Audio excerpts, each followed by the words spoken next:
I presented on helping operators sort of develop a roadmap and a strategy for building out a sales house, right? There are just a few sales houses in Europe, they're kind of large ones, and operators are in this unique place where they don't have 2 minutes like we have in the US, but they are, if not today, they will have set-top box level data with which to sell inventory, right? So the question is, do they enable broadcaster partners to sell their inventory using that addressable data, or do they aggregate and then build a sales house and sell it, right? So there are a lot of business questions that need to be asked, and what's that strategy? You know, what systems do you invest in? What's the important thing, the critical workflows, all of that stuff, and that's what I discussed. So what's the missing part in that workflow or those systems that you hope to change? Well, I mean, that's exactly what Profit is, our platform, right? The missing part is that our business has gotten so complex. There's so much technology, new channels and ad stacks, vertical ad stacks.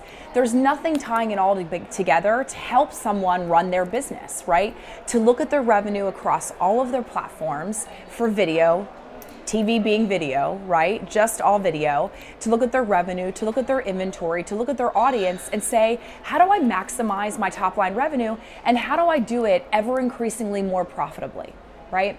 As systems have increased and there are more and more things like fraud and viewability and digital, because digital was the highest growth business, it's also the least profitable.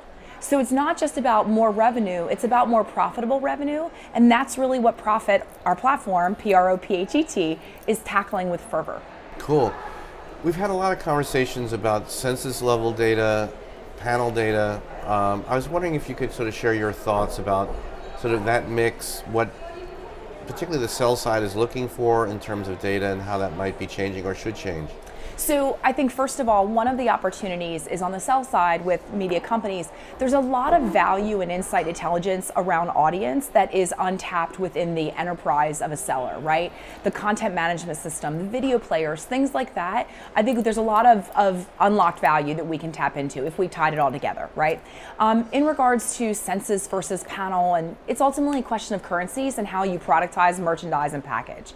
The reality is that everybody's looking for an easy answer, and there isn't an easy answer. And that's one of the things on which Profit was founded, was this idea that you need to be able to sell in multiple currencies and equivalize, right? So GRP guarantees versus impressions versus cost per completes, or 15s and 30s, right? Depending on the ad unit you're selling. And I think that that's the key. It goes back to the fact that we not only need to connect all these digital systems and data sets to run our business, right? We also need to build a flexible solution, or ensure that as we connect them, we're agile and we're flexible, and we can productize and package the inventory however agencies want to buy it. A TV buyer is probably still going to want to buy against a Nielsen guarantee, and a digital buyer, if they're foraying into television, is probably going to want to buy on impressions. So we need to be able to do the math with these and make informed business decisions based on data, regardless of what the currency is.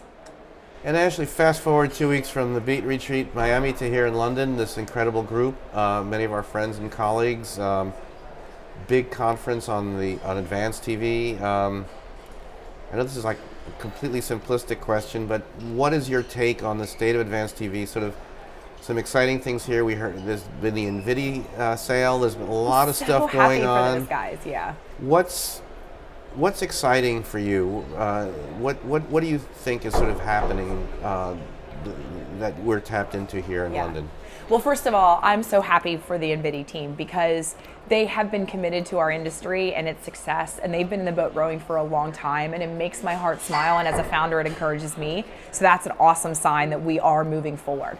I think so first of all, this is an amazing conference, right? I'm so excited to attend Toronto, because the level of people that are presenting and the nature of the conversation is such that it is elevating it to what I think is most notable and what excites me, and also just gives me a sense that I'm on the right path as a founder. Is we're talking about business problems, right?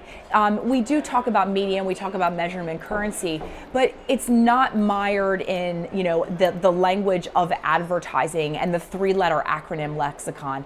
I have heard the word, DSP and SSP and programmatic and those things used very seldom here, which is incredibly refreshing.